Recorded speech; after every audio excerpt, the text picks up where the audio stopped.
Buenos días, compañeras y compañeros. Bueno, pues abrimos hoy de manera más oficial el curso parlamentario con esta reunión de la interparlamentaria en la que están los miembros del Parlamento Europeo, Congreso, Senado y además, como es habitual y como nos encanta, la abrimos con la presencia y con la intervención del secretario general y del presidente del Gobierno. Y este es un curso que abrimos que ya en sus primeros días apunta maneras, ¿no?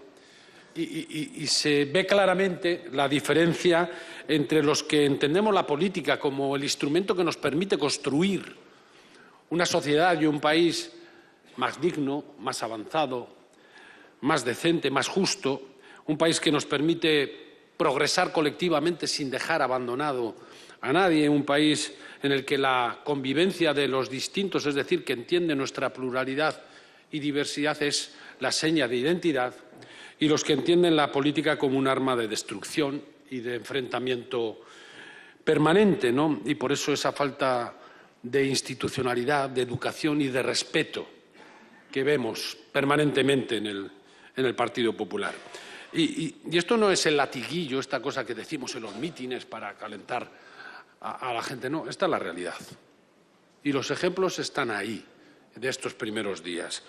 Los socialistas, con el Gobierno y con Pedro Sánchez a la cabeza, medidas frente al genocidio de Netanyahu, en una posición o en la posición seguramente más valiente, más avanzada de toda Europa, el pacto contra el cambio climático, 53.000 viviendas que se van a poner o que pueden aumentar el mercado de alquiler, la reducción de la jornada laboral, aunque no ganáramos la votación, ganamos socialmente la calle, y enfrente el PP y Feijóo y sus líderes escondiéndose, cuando no apoyando abiertamente a Israel, como hicieron ayer los dirigentes madrileños del Partido Popular, sin importar ni los niños ni los civiles asesinados en este genocidio, votando en contra de los derechos de millones y millones de trabajadores y trabajadoras en este país, copiando literalmente el discurso de Vox, por ejemplo, en inmigración. Solo hace falta oírles que hay que hundir el Open Arms, y sacando a relucir la edición completa, corregida y aumentada de su enciclopedia de insultos, ¿no?, incluidas las fosas y las frutas, para vergüenza de la educación y del respeto de nuestro país. Así ha empezado el curso y, desgraciadamente, y seguramente así va a seguir, ¿no?, pero el Partido Popular y especialmente Feijóo, con su estrategia tan extrema, solo ha conseguido dos cosas. Una, que crezca Vox mientras ellos caen. ¿Cómo será la cosa que hasta mi chavilla hoy dice que están estancados? ¿Cómo será?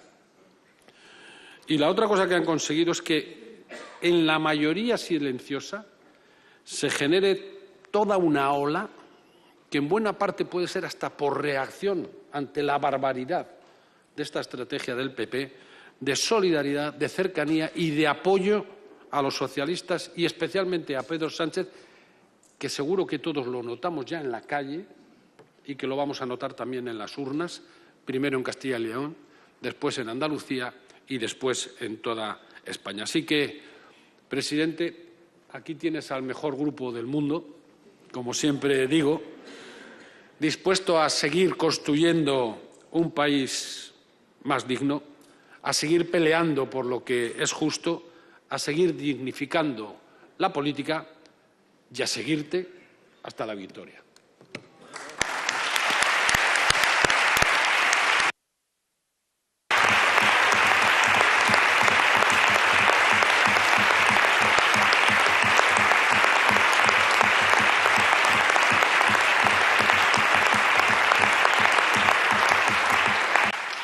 Buenos días, compañeros y compañeras. Efectivamente, sois el mejor grupo del mundo. Y lo digo porque para mí siempre pues, es un placer, ¿no?, el poder compartir una sesión de trabajo, una reunión de trabajo con mi grupo, con el Grupo Parlamentario Socialista al que pertenezco. Con nuestros diputados en el Parlamento Europeo, que bueno, tenemos la presencia de Iratxe, que se deja poco ver por aquí, por Madrid, porque está trabajando muy duramente en Bruselas y en Estrasburgo. Nuestros diputados, como decía, del Parlamento Europeo, que velan por la decencia de Europa. La semana pasada lo hicieron al abogar por la suspensión del acuerdo entre la Unión Europea y Israel mientras dure esta barbarie. Con nuestros senadores y senadoras, Juan, que promovéis debates territoriales, donde corresponde, que es en la Cámara Territorial, una Cámara, por desgracia, hoy desnaturalizada y puesta al servicio de la mayoría absoluta del Partido Popular, ¿no? Muchas veces cuando se escucha esto de que se colonizan, se instrumentalizan las instituciones, bueno, no hay un ejemplo más palmario que el Senado para ver efectivamente qué es lo que hace el Partido Popular cuando tiene ocasión y oportunidad de instrumentalizar las instituciones de todos. Y, por supuesto, con nuestros diputados y diputadas del Congreso, que os dejáis la piel, me consta, en cada votación, en comisión y en el Pleno, para sacar adelante avances sociales para la mayoría de la gente. Yo siempre pongo en valor el trabajo de todos los ministros y ministras, sin duda alguna también de nuestro querido Félix, pero quisiera también reconocer el trabajo de Rafa Simancas, que lleva mucho tiempo al frente de las relaciones con los grupos parlamentarios, ¿no?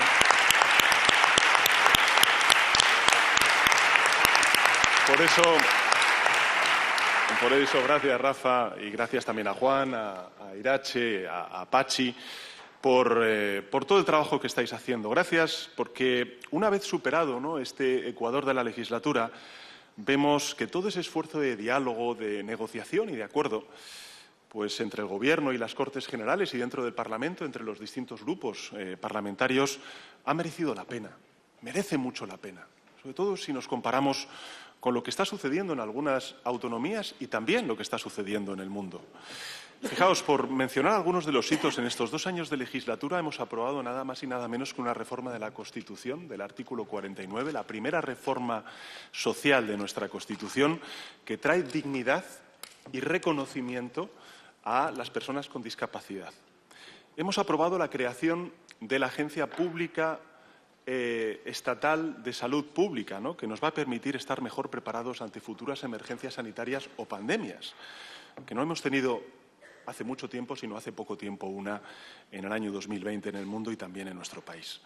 Hemos actualizado el Pacto de Estado contra la Violencia de Género, hemos aprobado la Ley de Paridad, también la Ley, Cristina, de bomberos forestales y agentes medioambientales. Un aplauso para aquellos que durante estos meses han trabajado muy duro, jugándose la vida, por defender a la ciudadanía de los incendios. Por cierto, que en el Consejo de Ministros de mañana sabéis que hemos logrado el primer convenio colectivo entre la empresa pública Traxa y los bomberos forestales, los agentes medioambientales. Una de las cosas que nos pedían también en ese convenio, en donde hemos aumentado en una media de un 30% el sueldo de los bomberos forestales, pues eran los coeficientes reductores. Bueno, pues mañana lo vamos a aprobar en Consejo de Ministros, esos coeficientes reductores para los bomberos forestales.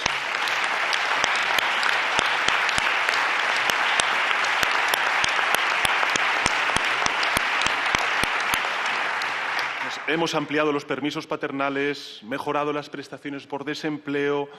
Por primera vez, ministra Isabel, hemos creado la empresa estatal de la vivienda para hacer del Estado también un actor promotor de vivienda protegida, que no se desamortice y no se venda a los fondos buitres, sino que sean durante toda su vida propiedad del Estado. Y, finalmente, hemos respondido afirmativamente a nuestro compromiso con los derechos humanos, con el derecho internacional, tanto en Gaza como en Ucrania. Hemos reconocido el Estado de Palestina, algo que este mismo mes en la Asamblea General de Naciones Unidas van a hacer otros grandes países europeos, con lo cual no es que estuviéramos solos, es que hemos sido los primeros. Esa es la gran diferencia.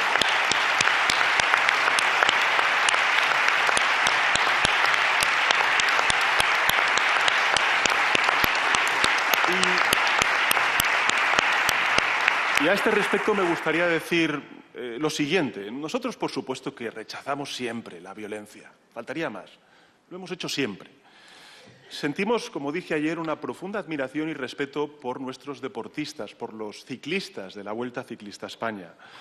Por eso se puso ayer su seguridad por delante de cualquier otra cuestión.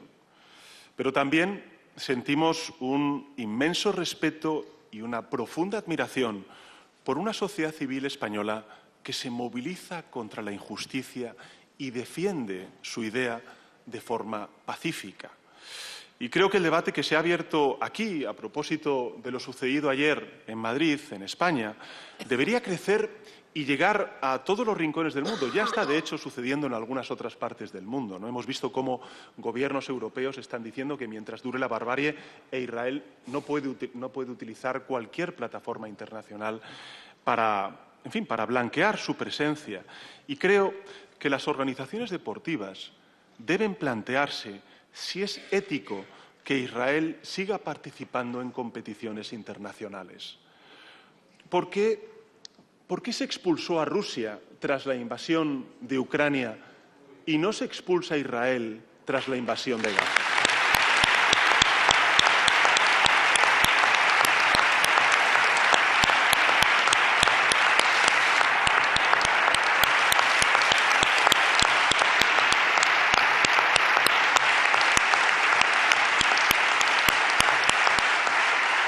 Nuestra posición es clara y rotunda y además creo que la comparte una inmensa mayoría de la ciudadanía. Da igual lo que voten, voten izquierda, derecha, centro, da igual.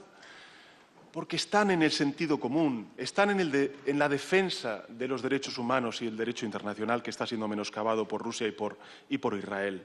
Por tanto, nuestra posición es clara y rotunda. Hasta que no cese la barbarie, ni Rusia ni Israel deben estar en ninguna competición internacional más. En todo caso, volviendo a los hitos realizados durante estos 2 años de legislatura, todo ello lo hemos logrado además en un contexto económico de crecimiento, de creación muy robusta de empleo, con una economía que se abre, donde estamos de nuevo exportando, que atrae inversión extranjera, sobre todo en el ámbito de las energías renovables, que impulsa la reindustrialización de todo su territorio y también el conocimiento científico, que se sitúa a la vanguardia, como he dicho antes y en muchas otras ocasiones, de la revolución verde y que apuesta como ningún otro gobierno por su capital humano, que desarrolla su industria de la defensa. Lo hacemos, sí, también de la seguridad, pero sin menoscabar la apuesta por las políticas sociales y siguiendo en la estela que hemos iniciado hace 7 años de reformar nuestra Agencia de Cooperación al Desarrollo y de incrementar hasta el 0,7 la ayuda oficial al desarrollo. En definitiva, España está comprometida con el multilateralismo y lideramos la ejecución de los fondos europeos. Soy consciente de que me dejo muchísimas cosas sin decir de lo logrado en estos 2 años. Por ejemplo, en el ámbito de la digitalización, Óscar, de la justicia, de Félix, de la transformación energética, de la agricultura, de la alimentación o, por supuesto, el importante logro de normalizar la situación en Cataluña con Salvador Illa como presidente de la Generalitat de Cataluña. Pero lo que quiero decir es que cada uno de estos hitos mencionados ha costado mucho esfuerzo e interminables horas de negociación y vosotros habéis sido los protagonistas, las protagonistas. Pero toda esa dedicación ha merecido la pena porque hoy España es un país mejor que el que teníamos en 2023 y definitivamente mejor que el que recibimos en el año 2018. Cada uno de esos avances, ahora que algunos dicen que esta legislatura no merece la pena, cada uno de estos avances merece toda la legislatura, como lo justifican, por ejemplo, los avances que están por venir, como el Plan Estatal de Vivienda 2025-2028 que vamos a aprobar, con la apuesta, como ha dicho antes el portavoz Pachi, por el Pacto de Estado frente a la emergencia climática, la reforma de la justicia, el Estatuto del Becario, la defensa de la universidad pública, de la universidad pública, por mencionar algunos de los avances que impulsaremos a lo largo de esta legislatura. Y como justificaron también las legislaturas anteriores, pues avances como la reforma laboral, como las pensiones, como la ley del cambio climático, la ley de la muerte digna, de la solución ibérica, de los fondos europeos, de la recuperación de la universalidad de la sanidad pública, de la ley de igualdad, del Pacto de Estado contra la violencia de género. Todo esto lo señalo por 3 razones que me gustaría compartir con todos vosotros y vosotras y también con todos aquellos que estén siguiendo esta comparecencia. La primera de las razones por las cuales subrayo todo esto es porque hay una constante en nuestra acción de gobierno, que es el avance social, el ir siempre hacia adelante. Mirad, a la ley de igualdad salarial que aprobamos durante la pasada legislatura le sucedió la ley de paridad que aprobamos esta legislatura. Al Pacto de Estado contra la Violencia de Género de la pasada legislatura le sucedieron la actualización ante nuevas violencias que están sufriendo las mujeres, o como vendrán también con las leyes contra la violencia vicaria y la abolición de la prostitución. A la reforma laboral le sucedió la reducción de la jornada laboral. A la declaración de emergencia climática que aprobamos en el año 2018 le siguió la primera ley de lucha contra el cambio climático en la pasada legislatura, el impulso a las energías renovables y ahora el Pacto de Estado frente a la emergencia climática que estamos defendiendo. Algunas de estas medidas saldrán, otras no serán aún, y subrayo, aún aprobadas, pero no os quepa duda, van a salir adelante en el futuro. Y os lo digo porque frente a todas las zancadillas que nos traten de poner, antes o después, este grupo, el Grupo Parlamentario Socialista, hará realidad muchas de estas demandas que, como decía antes el portavoz, están en la calle y se sustanciarán y materializarán también en las Cortes Generales. Por tanto, primero de los argumentos, hay una constante en toda la acción del Gobierno, en la primera legislatura, en el segundo mandato y en esta tercera legislatura que tengo el honor de ser presidente del Gobierno, que es el avance en todos y cada uno de los objetivos que nos hemos marcado y que forman parte del ADN de nuestra organización. La segunda de las razones es, y no hay más que mirar hacia el mundo, es que nuestra acción es hoy más necesaria que nunca. Lo es. La única verdad que hay detrás de todo este griterío, de todo este ruido que en muchas ocasiones percibimos en la conversación publicada, es el colapso político de la derecha tradicional en nuestro país. De hecho, y seguro que Iratxe podría, complementarlo, en buena medida esto está sucediendo ya en muchas partes de Europa, ¿no?, donde la derecha se está sometiendo a los postulados de la ultraderecha. Copian el estilo faltón de la ultraderecha, hacen suyas sus propuestas más involucionistas y, por tanto, la derecha se ha convertido en la marca blanca de la ultraderecha. Cierto es que el colapso ideológico de la derecha tradicional ya se evidenció durante la respuesta fracasada a la crisis financiera, con sus recortes al estado del bienestar y con sus rescates al sector financiero, o con sus subidas de impuestos a la clase media y trabajadora y sus amnistías fiscales, que fueron, por cierto, declaradas inconstitucionales hace ya un tiempo. Hoy, además de ese colapso ideológico, hay un colapso político de la derecha tradicional que se manifiesta en su absoluta falta de propuestas y en sus insultos permanentes. Si es que tienen menos ideas que educación. Pero los insultos, y esto es lo que sucede en la realidad, ni recortan las listas de espera de la sanidad pública, ni resuelven los problemas que tienen los jóvenes a la hora de acceder o no a una vivienda. Por tanto, si ellos han optado por los insultos, allá ellos. Nosotros optamos por gobernar y sacar adelante una agenda de avances sociales.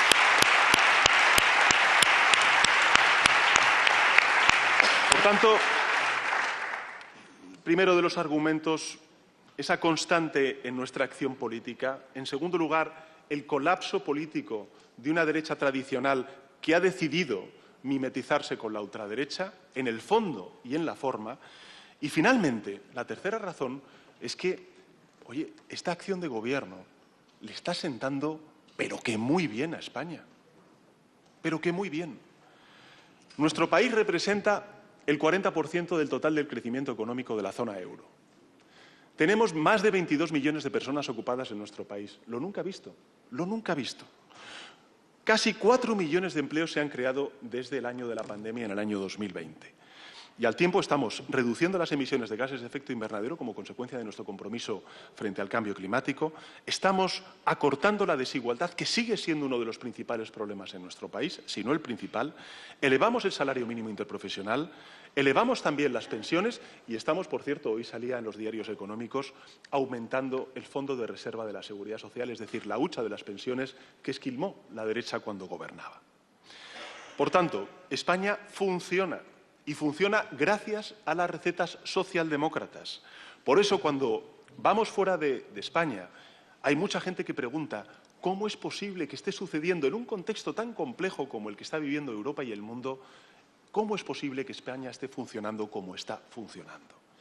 Mirad, somos, y tenemos que decirlo con orgullo, somos los primeros representantes de una socialdemocracia renovada que sí o sí se va a abrir camino en Europa durante los próximos tiempos. De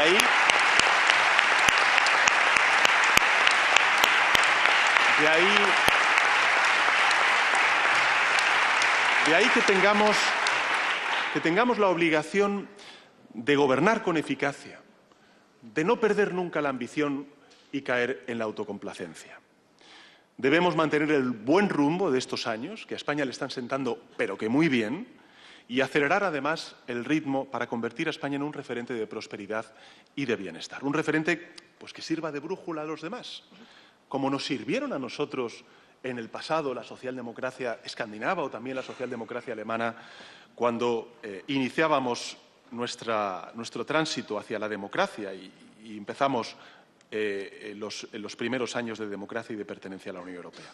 Ahora, por tanto, nos toca a nosotros inspirar a otros, ser la luz en un tiempo oscuro. Eso es lo que le corresponde a la socialdemocracia española. Por eso, me gustaría compartir con todos vosotros y vosotras 5 prioridades muy coherentes con lo que venimos haciendo durante estos últimos 7 años, pero 5 prioridades para el curso político que empezamos en el Parlamento. La primera de las prioridades es crecer, crecer y crecer. Eso es lo que tenemos que hacer, porque gracias al crecimiento creamos empleo, tenemos ingresos públicos y podemos redistribuirlo en forma de un fortalecimiento de nuestro estado del bienestar. Sabéis, además, que las reformas que hemos llevado a cabo en estos últimos 7 años están dando unos frutos probablemente superiores a las previsiones que nosotros inicialmente teníamos.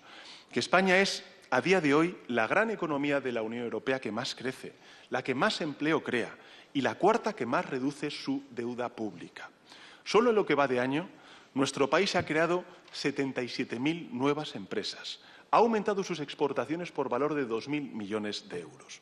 La economía española ha sido la que más ha crecido en 2023, en 2024 y ya os anuncio que lo va a hacer también en 2025. Tal es el dinamismo de la economía española que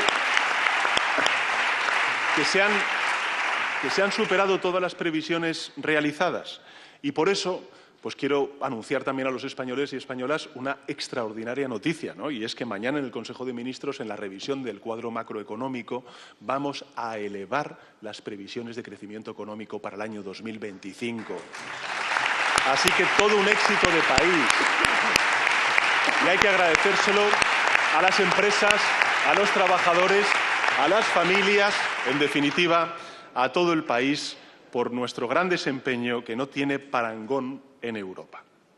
En todo caso, somos muy conscientes de que lo más relevante es que este dinamismo económico se traslade a una mejora de la calidad de vida de nuestros conciudadanos, sobre todo de aquellos que más necesitan del apoyo de lo público, de la clase media, de la clase trabajadora.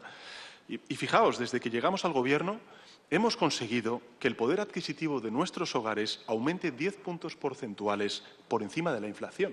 Cuando se dice que no se ha recuperado poder adquisitivo, no es cierto, 10 puntos por encima de la inflación. En todo caso, es evidente que tenemos que continuar haciendo mucho porque la desigualdad y la pobreza afectan a muchas capas de la población española. Estos son los datos. España prospera, los españoles prosperan con ella, pero en todo caso todavía queda muchísimo trabajo por hacer. Desde luego, no estamos en declive, como dice, los apocalipsis o los profetas del apocalipsis, ¿no? Cuando dicen, por ejemplo, que estamos en declive o que hoy en España hay más pobres que cuando gobernaba la derecha, no es cierto. Hoy hay 200.000 personas menos viviendo en riesgo de pobreza que cuando gobernaba la derecha, gracias a las políticas públicas, por ejemplo, el ingreso mínimo vital o la recuperación de la universalidad de la sanidad pública o el refuerzo de las becas que ha hecho este Gobierno, 2.500 millones de euros, más de un 80% de lo que se invertía cuando gobernaba el Partido Popular allá en el año 2018. Por tanto, queda mucho por hacer, pero también es cierto que sin caer en la autocomplacencia hemos hecho mucho en favor de reducir la desigualdad, que es el principal problema de nuestro país. Nos queda muchísimo por hacer, entre otras razones porque venimos de muy atrás y también porque aspiramos a llegar muy lejos. Por eso, pues tenemos que seguir aumentando el salario mínimo interprofesional, tenemos que seguir revalorizando las pensiones, aunque eso ya está garantizado por ley, tenemos que seguir reforzando las prestaciones sociales. En fin, aunque la derecha y la ultraderecha se opongan, tenemos que seguir haciéndolo, tenemos que seguir incentivando o exigiendo a las empresas que suban sus salarios cuando también suben sus beneficios, y si no, que se mire el IBEX. Se mire el IBEX. ¿Cómo está la banca? ¿Cómo están las eléctricas? ¿Cómo están, en fin, las grandes fortunas? Este Gobierno es el que ha aprobado un impuesto a la banca y un impuesto a las grandes fortunas para caminar en beneficio de esa justicia fiscal, pero tenemos el principal problema para muchísimas familias, particularmente para los jóvenes, que seguir resolviendo, que seguir comprometiéndonos, como es la vivienda. Por eso quiero que pongamos en nuestra agenda como segunda prioridad el acceso a la vivienda, sobre todo y particularmente de la gente joven. Es verdad que lo estamos viendo en la práctica totalidad de los países de nuestro entorno. Ayer o antes de ayer leía un artículo del alcalde de Barcelona que, junto con otros muchos alcaldes, el de Roma, la alcaldesa de París, está impulsando a nivel europeo un mayor compromiso por parte del Gobierno europeo, que es la Comisión Europea, en las políticas de vivienda, y ahí va a estar también el grupo de los socialistas europeos, junto con el Gobierno de España y la mayoría parlamentaria que nosotros representamos. Es verdad que hay una crisis de vivienda que necesita del aporte de lo público. Sabéis que este es un problema complejo para el que no existen atajos y que la responsabilidad es compartida de todas las administraciones, de los ayuntamientos en la planificación urbana y también, lógicamente, de las comunidades autónomas, pero también sabéis que no vamos a usar nada de esa complejidad y ese compartir competencias como excusa, y que vamos a hacer todo lo que está en nuestra mano para poder resolver esta grave cuestión que afecta a muchísima gente en nuestro país. Por eso creamos el Ministerio de Vivienda, por eso hemos impulsado una política de vivienda integral, ambiciosa, hemos multiplicado por 8 los recursos en materia de vivienda, hemos aprobado la primera ley estatal de vivienda que limita las subidas de precios en las áreas tensionadas. ¿Qué hacen alcaldes y alcaldesas del Partido Popular que saben que tienen barrios con precios tensionados y no piden a su comunidad autónoma que se aplique la ley de vivienda para poder defender el derecho de sus jóvenes y de las familias a poder acceder a una vivienda con un precio asequible? Hemos también puesto al ICO al frente de muchas políticas de promoción de vivienda protegida, como también de ayuda a los jóvenes con avales para poder comprar una vivienda. Hemos propiciado cambios legislativos importantes que, uno a uno, suman mucho, como es, por ejemplo, la eliminación de las Golden Visa, que solamente beneficiaban a aquellos grandes patrimonios que venían a comprar a nuestro país viviendas, que blindan la vivienda pública frente a los fondos buitres y también las grandes empresas, o, lógicamente, los pisos turísticos, con el anuncio que hicimos ayer en relación con las plataformas digitales, ¿no? Junto a ello, hemos impulsado la construcción, la rehabilitación de viviendas, hemos también planteado una dignificación aún mayor del sector de la construcción, poniendo en marcha un proyecto estratégico con cargo a los fondos públicos, creando el PERTE de la industrialización de la vivienda. En definitiva, los resultados de estas medidas empiezan a ser visibles. Es verdad que queda muchísimo trabajo por hacer, pero fijaos, el año pasado se terminaron más de 100.000 viviendas de obra nueva. Se iniciaron más de 135.000 viviendas, la mayor cifra de los últimos 14 años. Y en 2025 la construcción privada ha crecido un 13%, mientras que la construcción de vivienda protegida ha aumentado un 62%. 13% la privada, 63% la protegida. Y la ley de vivienda, que se aplica ya al 17% de la población española, a partir de 2027 y antes en Castilla y León y en Andalucía, se aplicará en Andalucía y en Castilla y León, porque habrá gobiernos progresistas liderados por el Partido Socialista. En todo caso, la ley de vivienda ya está reduciendo el precio de los alquileres, ¿no? Por tanto, nuestras políticas en materia de vivienda avanzan en la decisión correcta. Aún queda mucho por hacer porque hay muchos ciudadanos que no han podido comprarse una vivienda o alquilar un piso gracias, en fin, o como consecuencia de este alza de la vivienda, este problema que tenemos con el precio de la vivienda. Pero Sabemos que el problema aún está por resolverse, que hay que hacer más, que se necesita que las empresas pongan de su parte, que cumplan también con la ley y por eso, pues hoy mismo vamos a exigir, como anuncié ayer en Málaga, a las plataformas de alquiler vacacional que eliminen de su web 53.000 pisos turísticos que no cumplen con la legislación para que todas esas casas vayan a parar a la gente que las necesita para vivir gracias al alquiler residencial. Y se necesita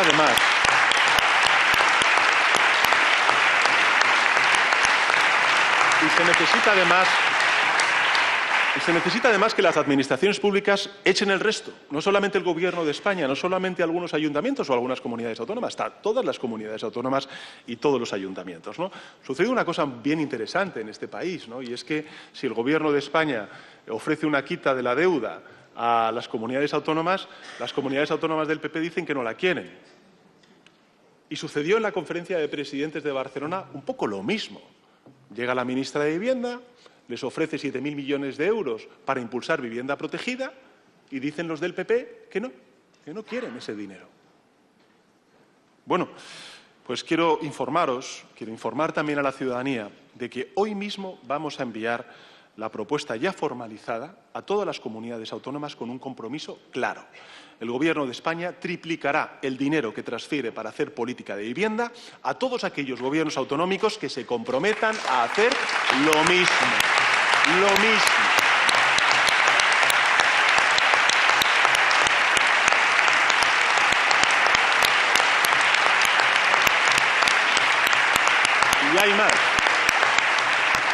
Y hay más. Os anuncio que, gracias al impulso y al liderazgo de la ministra de Vivienda, de Isabel, el Gobierno va a poner en marcha 3 nuevas medidas destinadas a mejorar el acceso a la vivienda de los jóvenes. La primera, vamos a crear una nueva ayuda de alquiler con opción a compra de casi 30.000 euros para que los jóvenes puedan residir durante años en una vivienda con protección permanente y terminen adquiriéndola.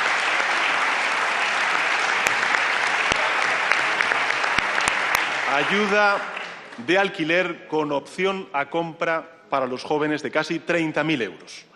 En segundo lugar, vamos a poner en marcha el seguro de impago de rentas para jóvenes que anunciamos ya en el mes de enero y que servirá para dar más garantías a propietarios y a inquilinos, que entrará en vigor, además, esta medida en este periodo de sesiones.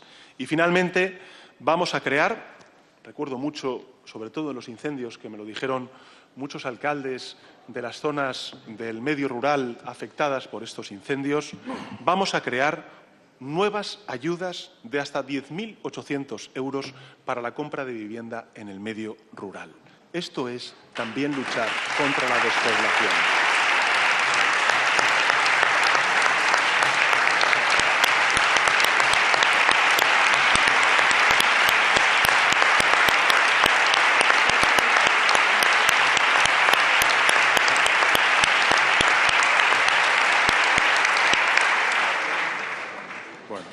Gracias a la ministra, a Isabel y gracias también a la vice, que es la que también al final hace posible que todo cuadre.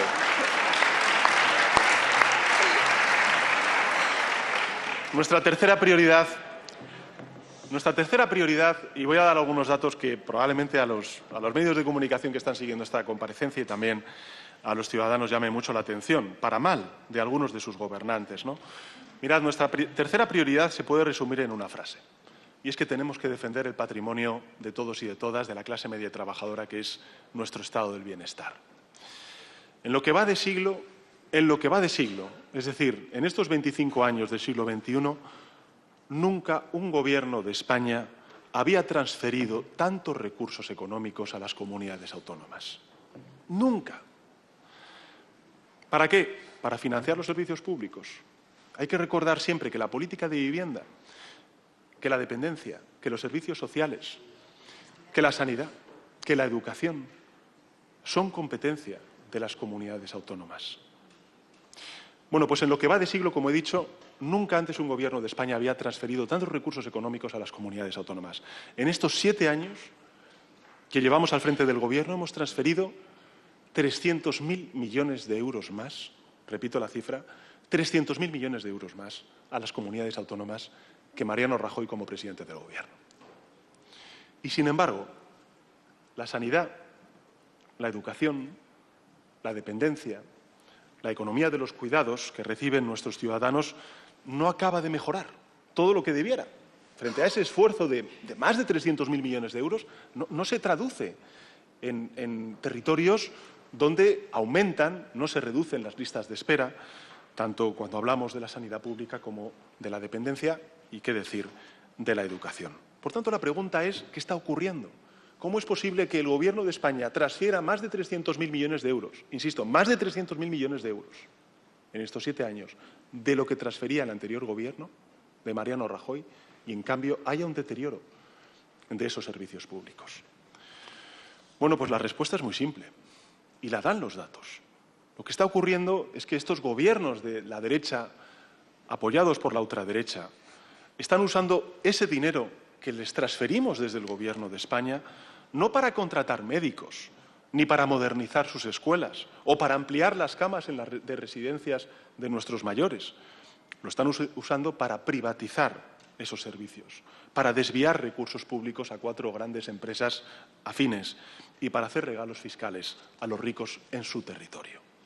Os voy a dar algunos datos que yo creo que son muy ilustrativos de lo que está sucediendo en territorios importantes para nuestro país. Por ejemplo, en el que estamos, en Madrid.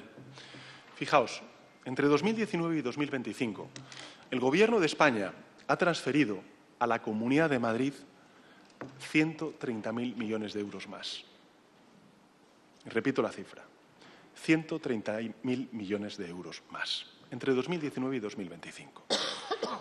Perdón, no más, 130.000 millones de euros. Esto es 43.000 millones de euros adicionales respecto a lo que transfirió Mariano Rajoy. Repito la cifra porque quiero ser muy preciso en esta cuestión. 130.000 millones de euros de 2019 a 2025, es decir, 43.000 millones de euros adicionales respecto a lo que transfirió Mariano Rajoy. Bueno, ¿qué ha hecho el Gobierno de la señora Ayuso con ese dinero? Pues ha derivado menos de la mitad, en concreto el 45%, a los servicios públicos. El 45% a servicios públicos. El resto, ¿qué es lo que ha hecho? Bueno, pues lo ha devuelto a través de regalos fiscales a las grandes fortunas de la capital, por valor, por ejemplo, de 5.000 millones de euros, y contratos a la empresa Quirón y a otras muchas empresas por valor de 1.000 millones de euros. Un negocio redondo para conseguidores como Alberto González Amador, que multiplicó por 7 sus ingresos en un año. Una terrible noticia para 7 millones de ciudadanos y ciudadanas en Madrid, a quienes cada día les cuesta más obtener una cita médica o una plaza de educación para sus hijos y sus hijas. Esto es lo que está ocurriendo. 130.000 millones de euros más, 130.000 millones de euros, 43.000 millones de euros adicionales, solamente el 45% se destina a financiar servicios públicos y el resto a regalos fiscales para las grandes fortunas de la capital y grandes empresas que, oh casualidad, acaban también vinculadas con algunos de sus familiares. Por cierto, María Jesús lo sabe bien, lo mismo está ocurriendo en Andalucía. Desde que gobierna el Partido Popular, el señor Moreno Bonilla, esta comunidad autónoma ha recibido del Gobierno de España unos 54.000 millones de euros adicionales. 54.000 millones de euros adicionales. Es decir, un 47% más de lo que transfirió Mariano Rajoy a la Junta de Andalucía. ¿Y qué ha hecho el Partido Popular y el señor Moreno Bonilla con esa financiación extra? ¿Qué ha hecho? Pues ha dedicado 1 de cada 4 euros a cosas que no tienen nada que ver con los servicios públicos. De hecho, solo se ha acordado de la sanidad para darle 1.500 millones de euros a compañías privadas y ha cerrado más de 2.000 aulas públicas al tiempo que renunciaba a 120 millones de euros europeos para crear 12.000 plazas de educación infantil gratuitas. Y podría poner ejemplo tras ejemplo en Castilla y León, en Murcia, en Aragón, en Galicia, en fin, en Baleares, en la Comunidad Valenciana. Podría poner ejemplo tras ejemplo en aquellos territorios donde gobierna la derecha con la participación activa o no de la ultraderecha. Esto es lo que está pasando en nuestro país, compañeros y compañeras. El PP lo que está haciendo es desviar el dinero público de la Administración General del Estado, esos 300.000 millones de euros más de financiación autonómica que les estamos dando, para transferirlo cada año y beneficiar a unos pocos privilegiados. A los mismos, por cierto, que financian sus campañas, sus plataformas propagandísticas o que contratan a sus familiares con salarios estratosféricos.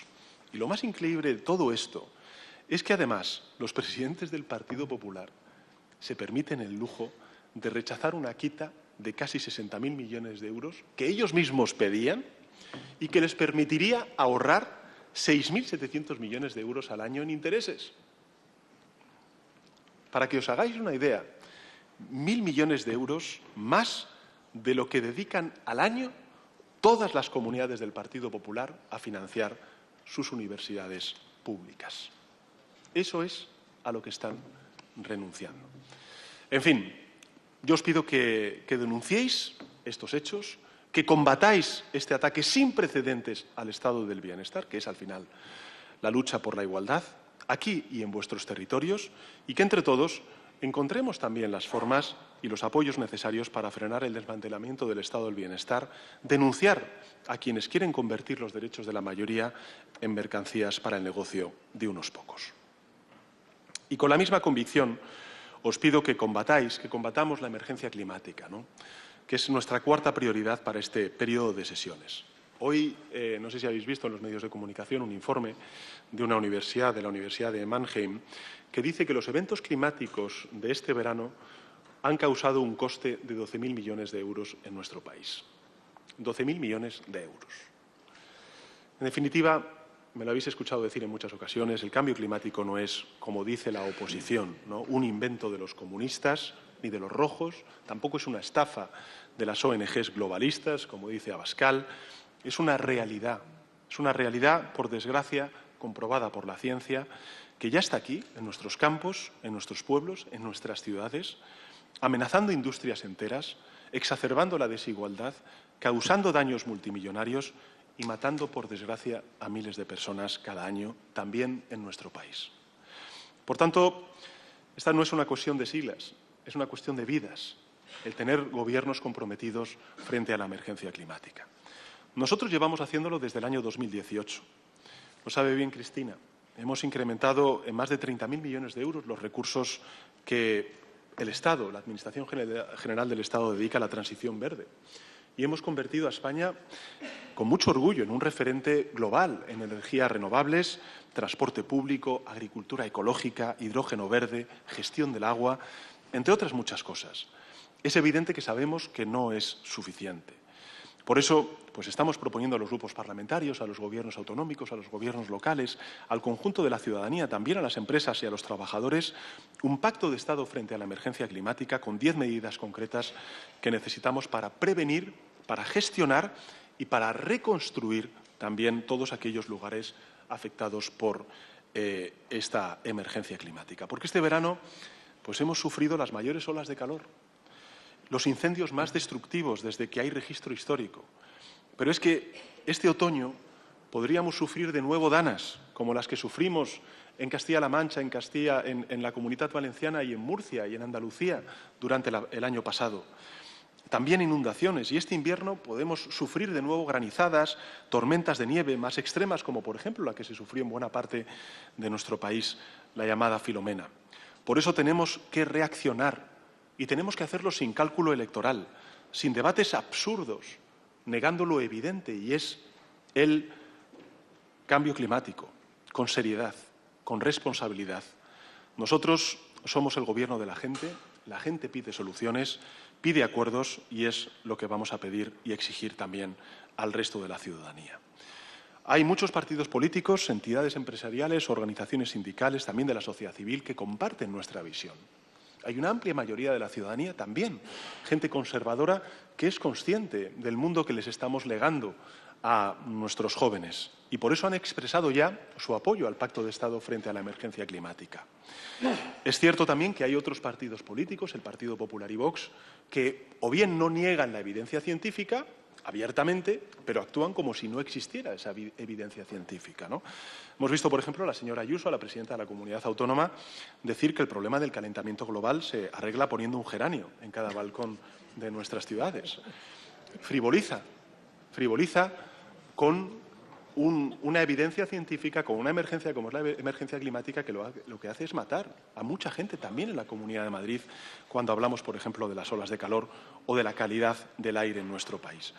Hemos visto también al señor Feijóo, al jefe de la oposición, decir que el de los incendios de sexta generación se resuelve, ojalá fuera así, de sencillo, poniéndole una pulsera de geolocalización a los pirómanos, a pesar de que los pirómanos solo causan el 3% de los fuegos.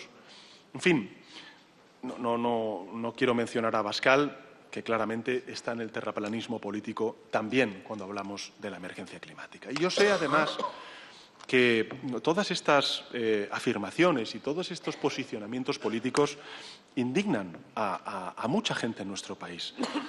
Y por eso os pido que nosotros sigamos haciendo pedagogía, sigamos defendiendo el sentido común, que llevemos hasta los parlamentarios del Partido Popular y de Vox la voz de la gente que es consciente, porque lo ha vivido en primera persona, de los efectos tan dramáticos de la emergencia climática, de aquellos que sufren en primera línea los estragos de la emergencia climática, de los bomberos forestales, de nuestras Fuerzas Armadas, de la UME, por ejemplo, o de los agricultores en Andalucía, o de los vecinos y vecinas de muchas de las pequeñas localidades en Galicia o de Castilla y León.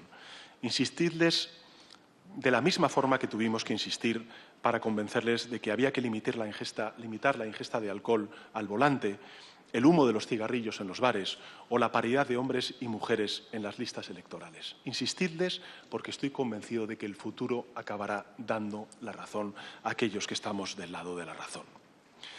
Y hay una quinta y última prioridad que quiero también transmitiros, ¿no? Que en este mundo tan interconectado en el que estamos, aunque esto suene ya atópico, es bastante evidente que ya no hay fronteras. Cuando hablamos de política europea, política internacional, estamos hablando de política también nacional. Por tanto, es muy importante en un mundo como el actual que España, que el Partido Socialista Obrero Español, que nosotros representamos, defendamos las causas justas. Y las causas justas son la paz, el respeto al derecho internacional y también la justicia social fuera de España. En un mundo que está recortando la ayuda oficial al desarrollo, nosotros tenemos que seguir apostando por la ayuda oficial al desarrollo y financiar el multilateralismo para hacer frente a los desafíos globales. Se llame emergencia climática, se llame combate contra el crimen organizado o se llame también la lucha contra pandemias y también la salud global. España es una referencia europeísta y también es una referencia de su compromiso multilateralista, ¿no? Lo tuvimos como prueba hace escasas semanas en Sevilla, en la capital de Andalucía, cuando tuvimos ocasión de albergar la cumbre sobre financiación al desarrollo. Lo somos porque, en primer lugar, seguimos ampliando nuestra red de alianzas en el mundo, ¿no? Fijaos, solo en lo que va de año, nuestro Gobierno ha mantenido reuniones bilaterales del más alto nivel con 35 países y 18 jefes de Estado y de Gobierno, ha firmado 36 declaraciones y acuerdos internacionales y ha participado en 17 foros multilaterales.